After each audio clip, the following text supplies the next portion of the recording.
the question is, do you gain more autonomy through your individual notions or through collaboration? And I think the notion is, if you have alignment, you gain more autonomy through collaboration. If the collaboration allows you to overcome the gaps in your own competence, or the gaps through camaraderie, you have trust in the gaps in the disciplinary sense getting addressed, right? And so from a self-determination theory perspective, we think every person at Crowd Doing getting a perfect role in systems change is a pilot of them getting sufficient relatedness to not have their competence undermined, and to have enough support of that to be able to achieve their intention. And that's at the scale of the project and at the scale of the global shift, we think, too. So self-determination theory is a Solarpunk related thesis, effectively, that we can choose to have agency at any scale of the fractal. So now I'm going to speak about some of our specific areas in more detail. Crowd Doing, nature counter is based on a broad set of theories: attention restoration theory and forest bathing. These are basically saying that if you spend time in nature, you can gain tremendous benefits, extraordinary benefits. This includes randomized controlled trials show 7% reduction of depression from 30 to 60 minutes in nature, and 60 minutes in nature for 24 to 48 hours can improve memory, performance, and concentration 20%. 3 days immersed in nature can improve creativity 50% in placebo-controlled trials. It's amazing.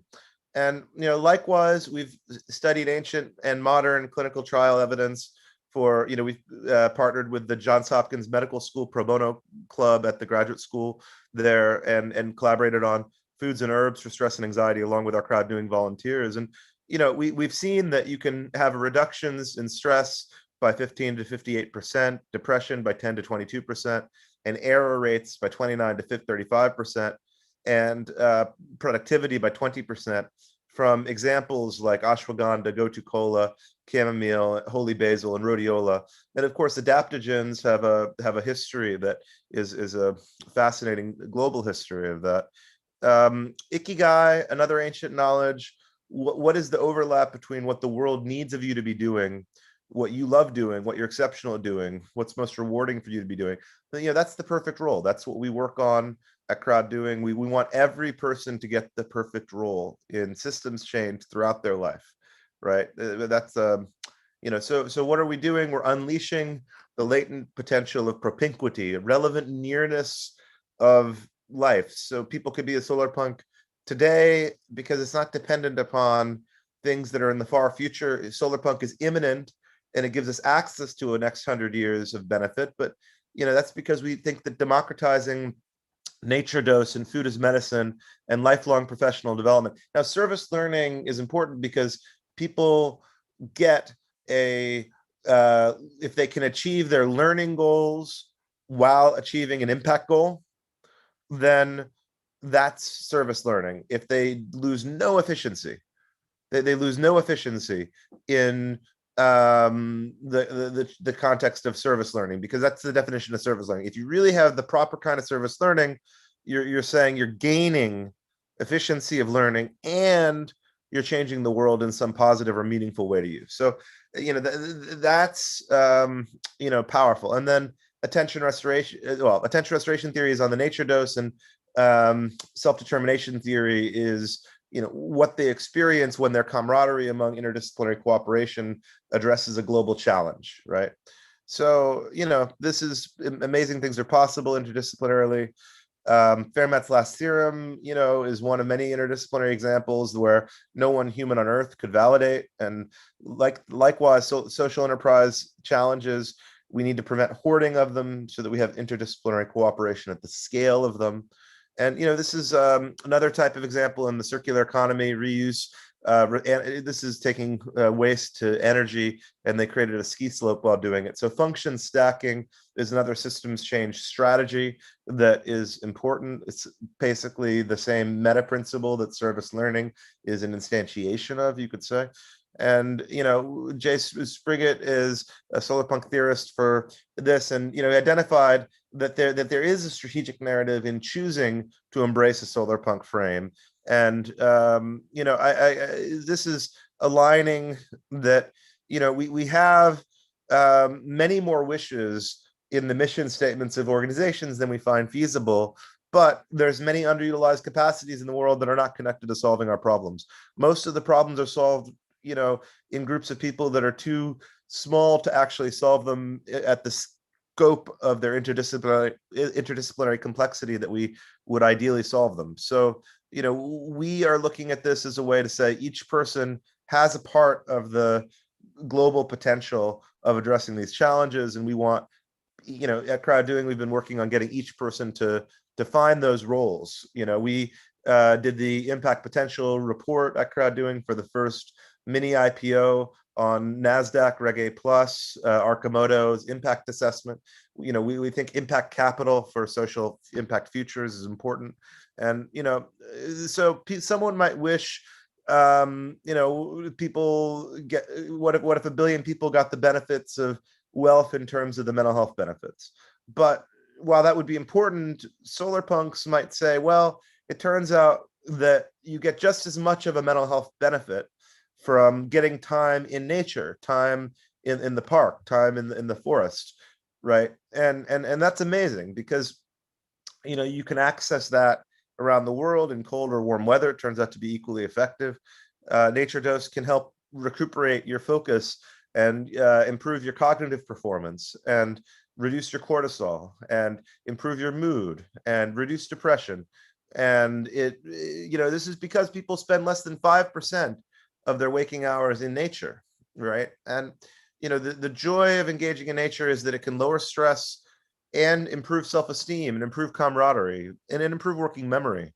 And it decreases the confusion and reduces fatigue and reduces sleepiness and improves concentration and improves immune system, and has a effect of helping you play, and has the effect of helping you enhance your emotional intelligence, and it has the conscious activation of your senses as possible. So we've built the dosing literature review and meta-analysis on minutes in the park and dose and benefit per typology of human. And I think that this is amazing that we have access to these tools now in a medical sense through time in nature. Nature prescriptions are increasingly prescribed to people, and people get a dose of nature. And doctors, 100 years ago used to do that a lot, but now more than 1,000 doctors in the US prescribe nature again, because it reduces dejection and reduces hostility and reduces illness and reduces sick leave. And we've identified these benefits that people have, so much better productivity when they've got enough nature dose. So we've identified immune benefits and benefits from a creativity benefit, and from a question of his history. We're cumulative with the last large percentage of humans who were before writing through our nature dose, right? It's a way to be in camaraderie across all of the stages of history of human evolution. And this is improved working memory and enhanced self-esteem are measurable and quantifiable. So improve your mood by getting your nature dose. And cognitive performance improvements are also significant here. Improving focus. So be one of the nature people. So I appreciate this meta. So this is in cooperation. Thank you to the Pro Bono Club of the University of York, who collaborated with us on this subsection. And they looked at how fewer sick days happen with nature dose, and workforce happiness happens with nature dose, and improved productivity and reduced errors, improved learning speed happens with nature dose. We've got improved well-being hormones, endorphin, serotonin, dopamine, oxytocin up, and reduced stress hormones with nature dose. Ikigai, the perfect role we spoke about. We think that that's possible individually and collectively. People can share that. And, so in our crowd doing work, we've looked at this in terms of people having a role in medicinal foods or homelessness prevention, where we're working on fractional ownership, and wildfire prevention, where we're working with the insurers and the reinsurers and all of the industry that relates to the global risk transfer market system, and saying, why can't we prevent risk rather than just transfer liability?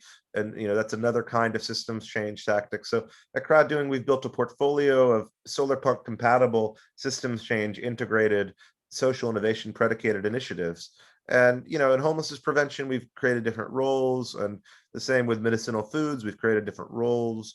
And this is an example in medicinal foods. So you can have a reduction in anxiety, a reduction in obsessive compulsive anxiety, a reduction in stress, from valerian, turmeric, and ashwagandha. And from bacopa, gotukola, and rhodiola, respectively, you can address memory challenges, depression challenges, and anxiety challenges, and fatigue challenges. And from holy basil, passion flower, and lemon balm, you can address depression challenges and anxiety challenges and memory and alertness challenges. And we've got examples of roles, wildfire prevention hero roles. We've worked on the goats. 150,000 goats are unemployed each year in the west coast of US for preventing wildfires. And if we put them to work preventing wildfires, we could prevent death and prevent catastrophe. And we're in that sense working on risk prevention through ancient knowledge. Goats are an ancient tactic for preventing wildfires. And we've leveraged evidence across what crowd doing has done. We've identified that there's greater than 1,000 randomized controlled trials that have been conducted in self-determination theory on supporting autonomy, supporting through relatedness and competence support, supported through interdisciplinary cooperation. There's more than 1,000 randomized controlled trials of Ayurvedic medicine, traditional Chinese medicine, herbalism, and naturopathy, in that area for productivity enhancement and mental health. There's more than 1,000 randomized controlled trials of attention and restoration theory and forest bathing, nature deficit disorder reduction, biophilia, and ecotherapy. So we draw upon all of those resources in what we do with each of our systems change theses. We learned, NVU has stewarded systems change theses outside of us. They do amazing work. We do it in our context with a crowd doing with global volunteers. We steward systems change theses along with a network of partners around the world. We do this through adopting what Linux learned, right? Which is that you can have each person adopt long-term a dimension of a global challenge where they get enough sustained leadership in that they can really learn from it and become integrating in their service learning and their autonomy and their creativity in it. We've identified that the skills that let you navigate a VUCA world, a volatile, uncertain, complex world, and volatile. What we do is we think all those skills are learnable through people participating and collaborating. So that's another part of service learning there. We think service learning is scalable to, basically it's right now, there's a little bit of it, fraction of it in universities in K through 12 in the US at least. Maybe 20% of US universities and schools have it, perhaps, maybe a little more. But in postgraduate work, it's almost non-existent. Service learning is professional development. So we want 1 billion people to service learn. As engineers, they should solve global problems to become better engineers. And they'll become better engineers faster than any other way in the world that we know. And the same is true for data scientists. They'll become better data scientists solving global problems with data science. And the same is true for every field. Any field that has 1 million people or more in it, so there's public knowledge about it, you can learn it more efficiently in cooperation on solving global problems because you're collaborating at a density and depth with people in learning the discipline and grappling with the limits of the discipline than any other way within a modern world. So, what we've got here is the notion that we can collaborate on these global challenges. We can tackle these global challenges individually and collectively, in small groups and large groups. And the context variation by design, NVU alludes to, they're in the case of that, they're looking at it in terms of how each social innovation has performed in different places. Can we learn from that and search for positive deviance? And I think Solarpunk is connected to the William Gibson narrative that the future is a paraphrase of which is the future is here today but unevenly distributed.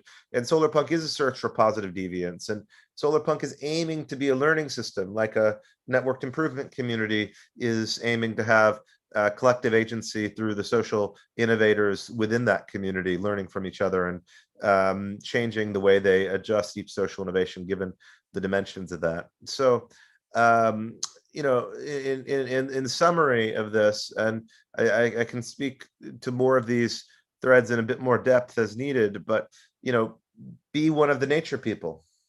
That goes for getting your time in nature, that goes for medicinal foods, it goes for understanding your nature in terms of ikigai, to find the perfect role for yourself. It goes at all these levels, and help your fellow travelers find the perfect roles, because Buckminster Fuller talks about how we're on spaceship Earth, and in a spaceship Earth context, there's only so many people alive on this Earth, and so let's help all of them find the perfect roles for them, and that helps all of us get to a Solarpunk future. And share your ikigai when you found the perfect role, and when you've found the overlap between what you love doing and what you're exceptional at doing, and what the world needs of you to be doing, and what's rewarding for you to be doing. And become a lifelong service learner. Develop yourself professionally through building social innovations that reflect the future you want to live in, and that reflect the future that we can build, right? Because it is possible. Become a Solarpunk. So I share the Solarpunk frame to say, I think there's lots of ways to connect to that. I think that I can show, different ways in which we organize towards that if we have a little bit more time here, I see. But obviously we can do this in whatever sequences is the right way. I think that one way to connect to this is here. I'll show. We've in homelessness prevention, we've seen that people could own a fraction of a home, not a whole home, but half a home or a third of a home, and that can prevent homelessness. We've simulated that. In medicinal foods, can show a little animation here for a minute as additional context, and then I know we'll have a Q&A after a few minutes here. But if someone's worried about the future or they're having panic attacks, this was created. Farhad created this, and Tharshi created the amazing earlier medicinal foods visual images, along with collaboration from Stacy and Yesha across medicinal foods. And you can see here that some people find it difficult talking in groups or making decisions stresses them.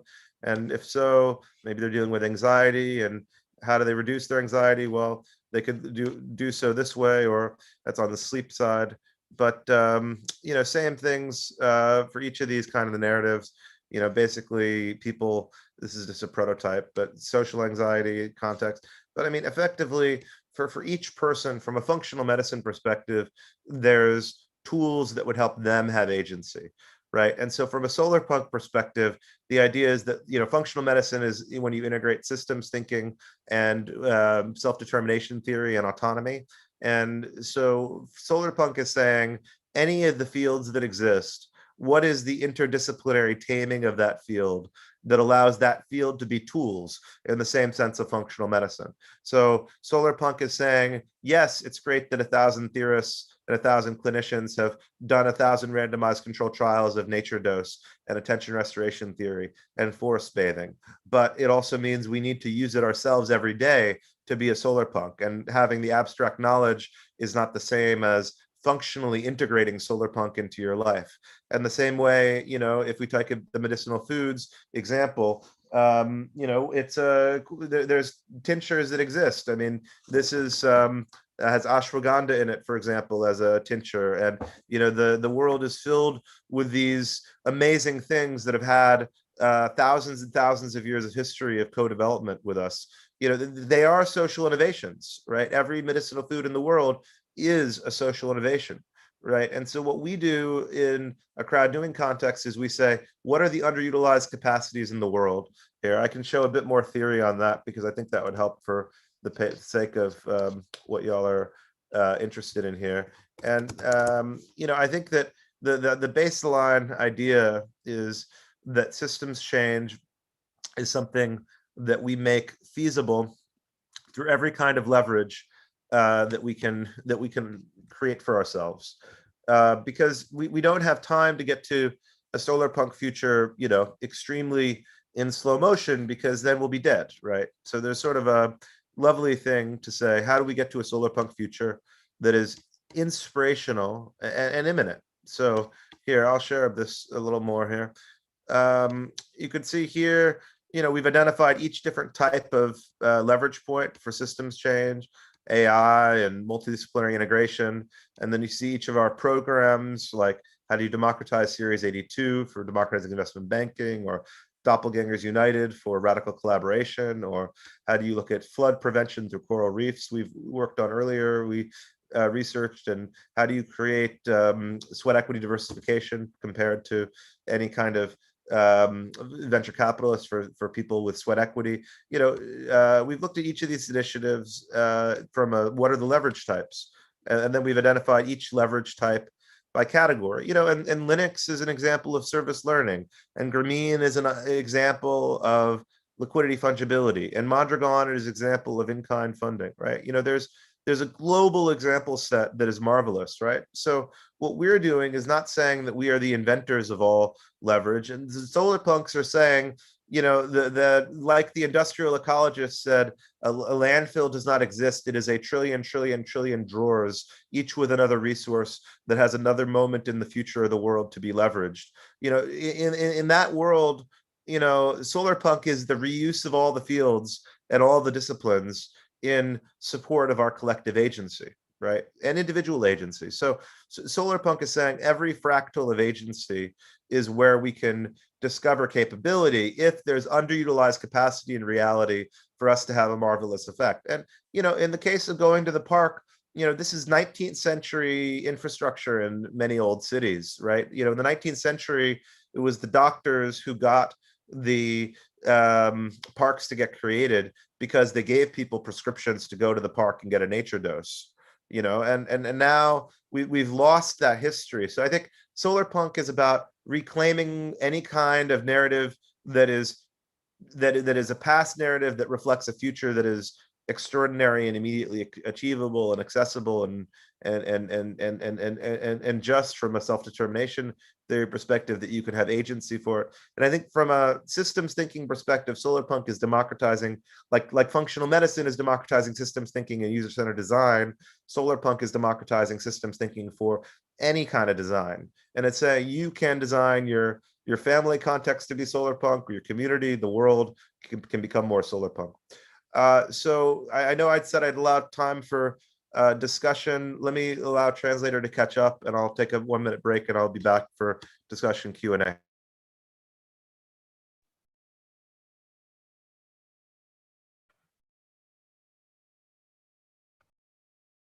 Кристина, я не знаю, насколько тебе удавалось успевать за Бобби, он, конечно, интенсивно очень говорит. Я старался еще параллельно записывать некоторые его тезисы, может быть, не совсем так, как ты переводила, но я думаю, что мы в целом комплементарны друг другу были.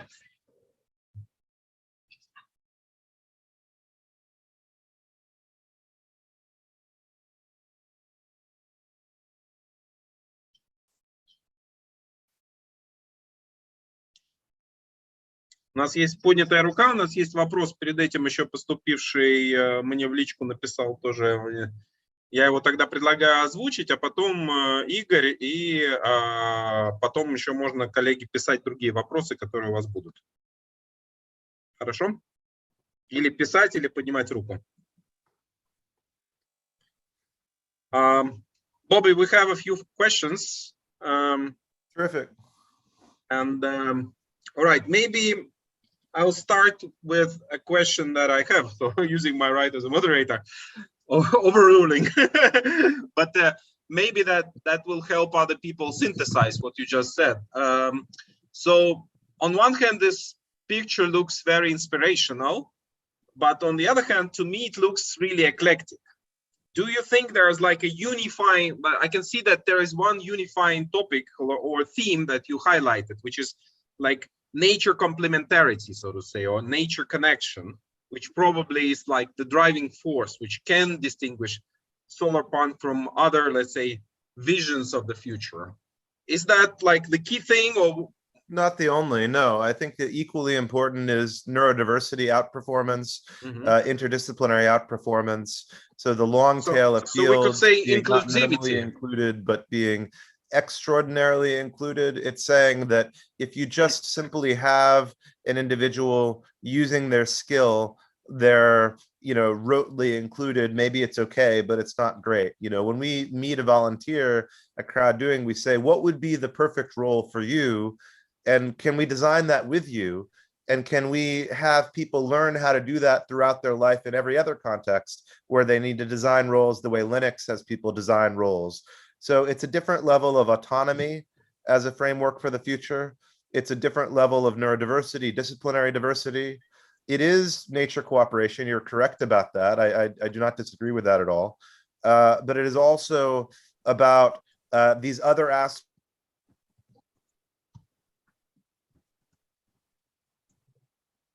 of a future that looks excellent for a narrow group of the world. It's a question of a future, that works for a panoply of the world. Now, ideally, that's what inspires people to Solarpunk, because Solarpunk wouldn't be inspirational if it only worked for a trivial number of people, right? I mean, it just, it begs the question of, okay, inspirational to, a peculiar group of people maybe, but not the general, that would not be a Solarpunk narrative, because Solarpunk is where my aspiration of the future shouldn't get in the way of your aspiration of the future, and like vice versa, right? So I think Solarpunk's, the documentaries, and I'll give an example, the Balbotonic, yes, that's about living tree construction, where they've had multiple trees grafted onto each other, and hundreds of trees have become a living skyscraper in Stuttgart, a dozen stories tall. And that's amazing because it replaces the steel and concrete and iron, and that's a nature-based integration. But I think, it's equally Solarpunk when, they look at the, example in other parts of the world of, strategies to harness the underutilized capacity of society, right? University of the Third Age in the UK, I'd say, is a famous example that is Solarpunk, because they've had 500,000 people teach a class, anyone eligible to take a class. If you want to take a second class, you have to teach a class. And that harnesses the participation, the agency, and the creativity of the long tail of humanity in extraordinary ways. So I'd say, Solarpunk is against minimal inclusionism, and it's for transformational agency at an individual and aggregated level. And that also needs to be connected to ancient knowledge as well as modern knowledge. So I think that connects too, but that's, Ikigai and, these examples are related. So, okay, I'll have a few questions from participants. So we have a question from Alexander, who says, what would be your recommendations to countries that are currently at the stage of industrial development? They're predominantly industrial, including petro countries that are driven by, for example, by oil and gas economy, how they can transfer to Solarpunk?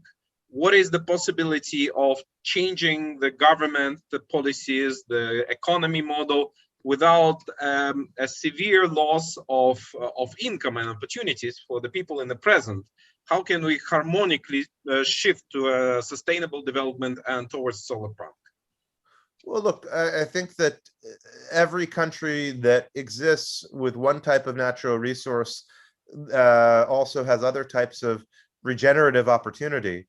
Just because there's, a history of petrochemicals doesn't mean that there's not regenerative agriculture in those same countries that is possible to achieve carbon drawdown and be economically productive. And the truth is that the underutilized capacity of scientific knowledge means that there are types of new ways to create economic development, whether in biomanufacturing or whether in regenerative agriculture example I shared, or whether it's in the impact finance world talks about every other type of capacity. So I think every country that has people in it, obviously there's some countries that don't have any people almost, and that's a different context, but any country that has people, it's really the underutilized capacity of the people that is the wasted resource of the Solarpunk frame. It's not, obviously there's other things that exist in the world that need to happen in order to address climate change. The Solarpunks want all of the things that need to, stop happening to address climate change. They're also obviously saying that we don't want biodiversity collapse and species collapse. But, from a Solarpunk frame, for example, we've did a hackathon at the Skull World Forum a year ago where we said, debt for nature is something that's underutilized. Since 1981, there's been $5 billion of debt for nature transactions in the world, right? And that has gotten things like debt for dolphins, the largest dolphin habitat in the world, to be preserved in the Seychelles. However, that's all been asymmetrical debt for nature. Rich country forgives debt of poor country. But, there's no reason why any two countries, hypothetically, I haven't talked to these countries, but hypothetically, New Zealand and Canada, if they were to agree to take debt they have in each other and forgive that in exchange for biodiversity collapse prevention, conservation, they could do it and invite the rest of the world to have a viral participation in mutual debt for nature cancellation. Then you have an example where the debt to GDP ratios could get closer to pre-pandemic levels, and you could prevent biodiversity collapse and species collapse. And that's an example where petrochemical countries and other countries, they also own mutual debt. There's $80 trillion of intergovernmental debt holdings. So, then you have, what are the industries that could exist if you connect them to a regenerative economic system, right? And I'd say that the world has abundant opportunities for regenerative economic development. If you look at Daniel Christian Wald works on regenerative communities, or David Hodgson's work on the future of regenerative societies, there's many economic development opportunities in the regeneration of our planet. Thank you. I will ask Igor now to voice out his question. Игорь. Да, Бобби, спасибо большое за интересную лекцию. У меня вопрос к самой сути Соларпанка. Как такие слова у вас были, как взаимодействие человека, родство человека с природой? За несколько десятков тысяч лет существования человека, распространения популяции, мы нанесли очень большой вред природе. И если мы говорим о родстве, то, наверное, одна из целей природы, как таковая, это исключение столь преобладающей популяции на планете, потому что если мы будем жить в более комфортных условиях, мы будем быстрее размножаться, и как общество потребления будем еще больше вред. Как мы можем достичь этой взаимодействия с природой, если у нас с природой противоположные цели? Well, look, I'll give you two Solarpunk examples on that, right? One is the famous example of FarmBot. Actually, I'll give you three examples.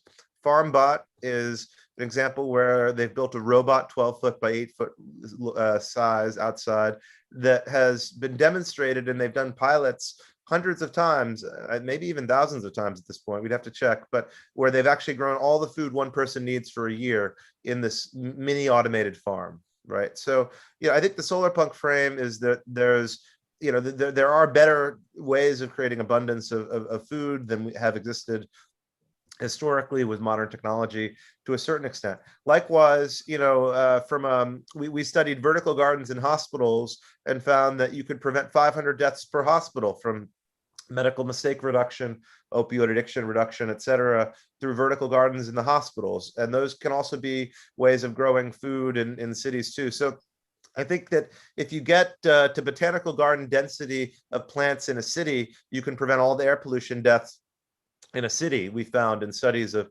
the botanical gardens in the most polluted cities in the world having negligible air pollution. So what we think is that, yes, there is a way to be cumulative with ancient knowledge. On the amazing, founded by Dave Witzel, there's the Global Regenerative Economy Sector Accelerator podcast called Designers of Paradise. And there's a marvelous episode there where they really talk about how,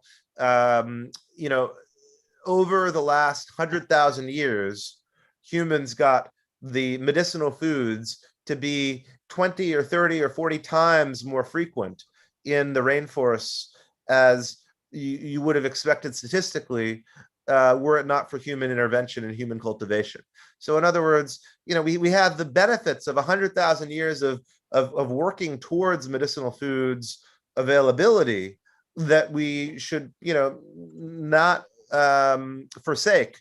And so that means that we do need to prevent biodiversity collapse. We need to, conserve biodiversity. The Debt for Nature example was one example of that. And our wildfire prevention work is another example of how do you prevent catastrophic biodiversity loss. But I think we need these more efficient, more scalable strategies of regeneration so that our problems don't scale faster than our strategies to thrive as a multi-species civilization. And, we are a multi-species civilization among humans. There's if you've ever seen the movie Life on Us, marvelous movie where they zoom in to the microbiome to the scale where each of them looks like a dinosaur, they introduce you to the 1,000 species your survival depends upon. Right, that you would not live without those 1,000 microbiome species in your gut. Now, we need to get every dependency right to thrive, and that means that the biodiversity of our society needs to support the biodiversity at each level of the microbiome type gaps and dependencies there, the functional medicine type gaps, dependency there, the sustainability type gaps and dependency there. And that's where function stacking becomes profound, because if we talk about regenerative agriculture, you can achieve all of these at once. When we talk about service learning, you can achieve many goals at once. And Solarpunk is really about the massively multi-sided function stacking of opportunities at a species level for thrivability. Very interesting, Bobby. Друзья, Владимир Стаут теперь следующий, и потом еще два вопроса. Добрый день. Прежде всего, хотел бы поблагодарить Бобби за очень интересную лекцию, интересное выступление. У меня, по сути, два вопроса, но они являются проявлением одной идеи. Мне очень нравится эта философия, мне нравится философия единения человека с природой в некотором концепте. Но что я хочу сказать, не кажется ли вам, что в данной концепции есть некая иллюзия, связанная с тем, что мы пребываем в заблуждении, что натуральное – это хорошо, синтетическое – это плохо? Но я считаю, что это не так. Да, мы должны получать от природы и от древности какой-то опыт, но доводить его до абсолюта, делать его эффективным и тогда уже использовать. То есть и примеров этому массу можно привести гипертрофированный пример. Например, если солдат получает страшное ранение в ногу, ему нужно обезболить рану, то он использует не какой-то отвар, а он использует опиум или морфин, и это помогает. То есть продукт человеческих технологий, но да, в базе на природном источнике.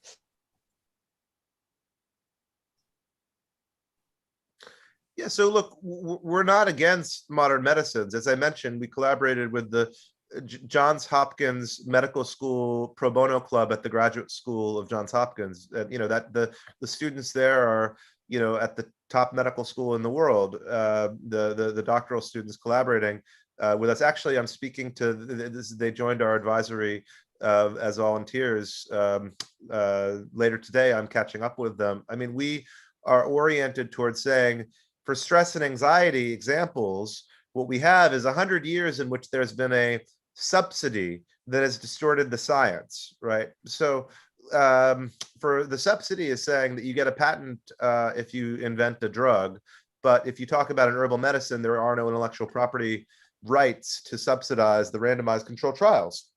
And so you have this 100-year history of science getting economic subsidy to work on pills that are pharmaceutical and not subsidized to work on herbal medicines. And so even if an herbal medicine for a given condition, like a stress and anxiety condition, has a better risk and rewards benefit than a pharmaceutical, it doesn't have, over the last 100 years, the formal clinical trial history.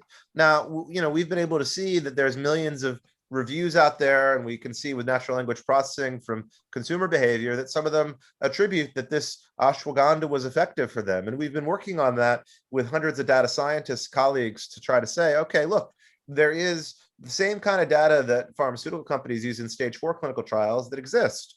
They use it for discovering unexpected side effects. We could also look at it to say, did they attribute effectiveness? Did they have a narrative for, you know, this? But look, we're not saying that people should not, you know, if someone has, you know, some mortal condition that's an immediate risk, you know, Western medicine is really important when people are in critical crisis, where Ayurvedic medicine and traditional Chinese medicine and naturopathy are, you know, often at a better risk-reward ratio is upstream conditions like stress and anxiety, where it's really preventative interventions. You know, if you look at the Washington State Institute for Public Policy Cost Effectiveness, you could see interventions that have been, you know, looked at over the 10, 20, and 30-year time horizons. So you can see how nurse-family partnerships, for example, pay for themselves. And you can see how many third-grade reading levels you need to achieve to prevent how much homelessness 10 years or 20 years later. We're not saying that the only things that prevent harm are natural remedies.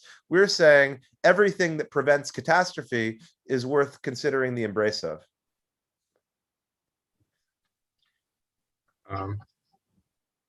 Я тогда задам такой синтетический вопрос сейчас. I'll try to synthesize a couple of questions, and because we only have time left for one question. So the questions ask the following. It seems that your approach is based on a little bit utopian or optimistic view of the human nature. And many humans, let's say, and human communities can be quite aggressive on one hand, and on the other hand, there exists a very high level of inequality between these communities. And for example, a doctor or a forester can have a monthly income of a 1 hour fee of a New York lawyer. And this enormous inequality also creates tensions in the society. So how do we mobilize people when we know there is aggression and there are inequality tensions? How do we overcome that? Well, I would say that on the deliberative democracy side, my dad's worked for decades in the deliberative democracy field, and one example I observed in Omagh in Northern Ireland is with 1 day of dialogue, there was a double-digit percentage point shift in attitude by Catholics and Protestants towards each other, an increase in empathy, and an increase in the degree to which they thought each other were open to doing the right thing. So it may only take a day or two of dialogue to change fundamentally cynical and dystopian assumptions, such that you can't talk about an optimistic future if the assumptions are so cataclysmically negative that they will prevent any survival of that hypothesis. I think the Solarpunk narrative is saying we need our social innovations to thrive, not to have the survivability of World War I soldiers, but rather to survive based on our collective stewardship as a species of the future that they represent. In the best case scenario, they do represent that future. And it's cherishing that future as a way to guide our agency in the present that is the Solarpunk fractal at a personal level, at a community level, at a national level, at an international level, at a global level, at a multi-species level. I think that's the Solarpunk frame. Amazing, Bobby. Thank you very much. It was such a rich presentation and a lot of food for thought that we're going to process right now. And hopefully it's like a nature-based food for thought that also will be healing medical one. So thank you very, very much for your very encouraging and inspirational vision. And I personally wish you all the possible success in making it happen, and we are also there inspired and supportive of it going that direction. Thank you. I'm rooting for all of y'all to reach the Solarpunk future that we all deserve, and we're going to continue working towards that in a crowd doing context. But in the meantime, I'll just wish y'all a phenomenal Thursday. Thank you. So, друзья, мы благодарим Бобби, мы благодарим Кристину, и мы переключаемся тогда на группу